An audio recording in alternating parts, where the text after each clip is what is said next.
اتلو ما اوحی الیک من الکتاب، اے نبی علیہ الصلوۃ والسلام تلاوت کرتے رہیے اس کی جو کتاب میں سے آپ پر وحی کیا گیا، واقیم الصلاۃ، اور نماز قائم کیجئے۔ یہ قرآن کتاب ہدایت بھی ہے، یہ قرآن اس سے ایمان بڑھتا ہے، اس قرآن میں پچھلی امتوں کے حالات، اس قرآن میں پچھلے صاحب ایمان لوگوں کے واقعات، ان کی استقامت کی داستانیں، ان کے لیے اللہ کی نصرت کا آنا، ان کی مخالفت کرنے والے کفار کا تباہ کر دیا جانا، ان واقعات سے ایمان والوں کی تسلی ہوتی ہے، ان واقعات سے ایمان والوں کا ایمان بڑھتا ہے، ان واقعات سے ایمان کے تقاضوں پر استقامت کا مظاہرہ کرنا ان کے لیے ترغیب ملتی ہے، موٹیویشن ملتی ہے۔ تو آپ تلاوت کیجئے قرآن کی۔ دوسرا، نماز قائم کیجئے۔ ایک بات البقرہ میں ہم نے پڑھی ہے، البقرہ آیت نمبر 153 میں استعینوا بالصبر والصلاۃ، صبر اور نماز کے ذریعے مدد حاصل کرو۔ یہاں نماز کا ایک اور بڑا پیارا نتیجہ بتایا جا رہا ہے، ان الصلاۃ تنہی عن الفحشاء والمنکر، بے شک نماز بے حیائی اور بری بات سے روکتی ہے۔ یہ لازماً ہے، البتہ اس میں درجات مختلف ہو سکتے ہیں۔ بعض لوگ تھوڑا پریشان ہو جاتے ہیں، جی نماز بھی پڑھ رہا ہے برائی بھی کر رہا ہے۔ اللہ کے بندو، اگر 24 گھنٹے برائی کر رہا تھا بالفرض، 1-1.5 گھنٹہ 5 وقتہ نماز میں لگا رہا ہے، تو برائی 24 گھنٹے سے کتنے پر آ گئی؟ 22.5 گھنٹے پر آ گئی، 22 گھنٹے پر آ گئی۔ یہ تو نقد ہے نا، اتنا تو مانو، بی پازیٹو۔ وہ جی گلاس خالی ہے، وہ بھائی آدھا تو بھرا ہوا ہے، بی پازیٹو، دوسری سائڈ کیوں دیکھ رہے ہو؟ ہاں، جب وہ نماز کو اس کے آداب پوری توجہ کے ساتھ ادا کرے گا تو انشاءاللہ نماز دیگر اوقات میں بھی اس کی حفاظت کرے گی۔ یہ تو ہوا پازیٹو سائڈ۔ ڈرنا کس بات سے چاہیے؟ بعض احادیث کی روایات میں ذکر آتا ہے کہ جس کی نماز اس کو بے حیائی سے نہیں روکتی، وہ نماز نہیں ہے، وہ نماز نہیں ہے۔ تو اب اپنی نماز کو بھی بہتر بنانا، خشوع خضوع توجہ سمجھنا، کس کے سامنے کھڑا ہوں۔ حدیث شریف میں آتا ہے جب نماز ادا کرو تو ایسے ادا کرو شاید تمہاری زندگی کی آخری نماز ہو۔ اس توجہ کے ساتھ نماز ہوگی تو نمازوں کے علاوہ بھی خیال رہے گا، ابھی اللہ اکبر، اللہ کو بڑا مان کر اس کا اقرار کر آئے، ابھی کہہ کر رہا ہوں مالک یوم الدین، اب دکان پر بیٹھ کے چیٹنگ کروں گا، جھوٹ بولوں گا، ملاوٹ کروں گا، گھر میں آ کے ظلم کروں گا، کیا خیال ہے جی؟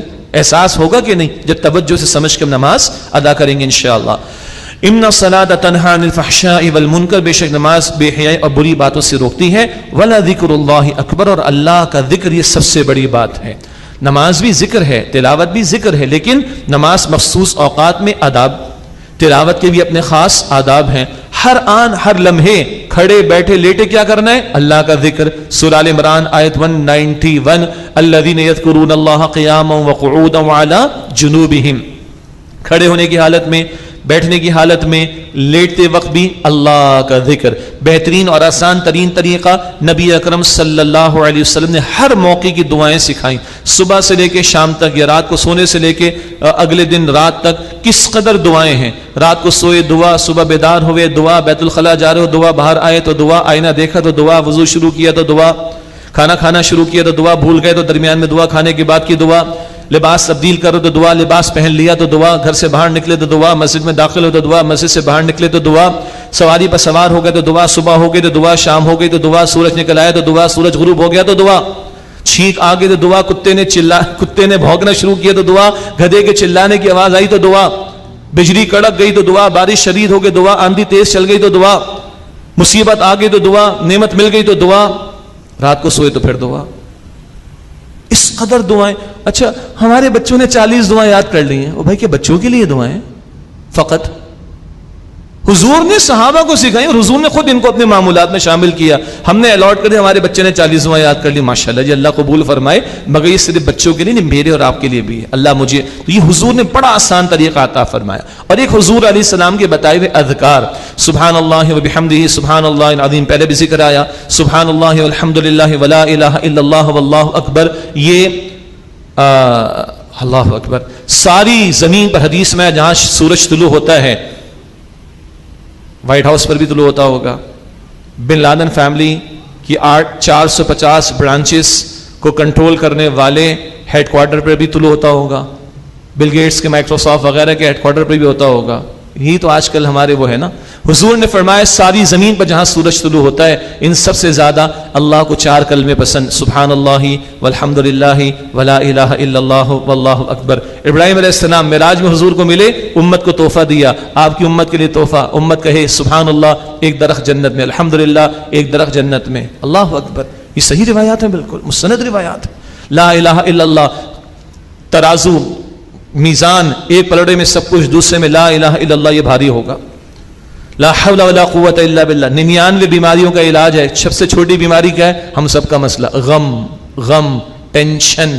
لا حول ولا قوت الا باللہ. استغفار کا اہتمام. حضور نے فرمایا جو استغفار کو لازم کر لے اللہ کافی ہو جائے گا اس کے لیے. پھر درود شریف کا اہتمام، وہ کل سورہ احزاب میں بھی پڑھیں گے. ایک مرتبہ جو حضور پر درود بھیجے اللہ 10 مرتبہ رحمت نازل فرماتا ہے. نبی مکرم علیہ الصلوۃ والسلام پر درود کی تعلیم دی گئی صلی اللہ علیہ وسلم. یہ مستقل ذکر کا آسان طریقہ. اذکار اور ہر موقع کی دعائیں، ان کے لیے وضو بھی شرط نہیں. سبحان اللہ. نماز و قرآن کی تلاوت کے تو بہت آداب ہے نا، اور ہونے چاہیے، لیکن ان کثرت اذکار کے لیے، کثرت ذکر کے لیے کوئی خاص پابند، جب چاہیں جتنا چاہیں ذکر کر سکتے ہیں. اللہ مجھے اور آپ کو توفیق عطا فرمائے. مشکلات کے دور کے لیے رہنمائی، لیکن ذہن میں رکھیے کون سی مشکلات؟ راہ خدا میں جو مشکلات بہت بھاری آ رہی ہیں اس دور کے لیے، اور جو اس کے لیے تیار ہو تو جن کو آج ہم کیڑے مکوڑوں جیسی بڑی بڑی مشکلات بنا بیٹھے ہیں، انشاءاللہ وہ تو بہت چھوٹی ہو جائیں گی ہمارے لیے. اللہ ہمیں یقین عطا فرمائے. ولا ذکر اللہ اکبر، اور اللہ کی یاد، اللہ کا ذکر، یہ سب سے بڑی بات ہے. واللہ یعلم ما تصنعون، اور اللہ خوب جانتا ہے لوگوں جو کچھ تم کرتے ہو.